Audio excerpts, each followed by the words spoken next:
ইট পাথরের এই শহরে দূষিত বাতাসে হয় দম বন্ধ হবার উপক্রম। শহরের প্রতিটি মানুষের মন চায় শিকড়ের টানে ছুটে যেতে ইচ্ছে করে শ্যামল সুন্দর প্রকৃতির মাঝে। এমনই এক চিন্তা থেকে হাওর অঞ্চলের মানুষদের জীবন, নদী ও জীবিকার গল্প রংতুলির আঁচড়ে ক্যানভাসে ফুটিয়ে তুলেছেন চিত্রশিল্পী জান্নাত কেয়া।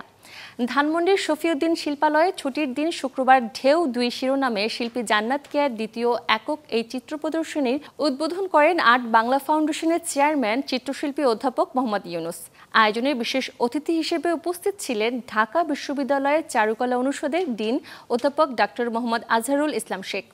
আয়োজনে শিল্পী জান্নাত কেয়া জানান, ভবিষ্যতের এই ঢেউ শিরোনামে আরও কিছু চিত্র প্রদর্শনী আয়োজন করার পাশাপাশি তিনি তার ক্যানভাসে ফুটিয়ে তোলার চেষ্টা করবেন মাটি ও মানুষের জীবনের কথা।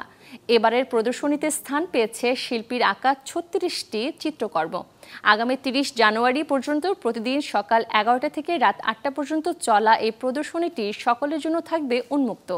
আমার এবারের ছবির টাইটেলগুলো মানে ঠিক এরকম, মানে স্যার একটা বলেছেন হানজাত্ত, মানে হচ্ছে সন্ধ্যাবেলা, জানুমিয়ার কাটা, মানে জানুমিয়া কাটা দিচ্ছে মাছ ধরার জন্য।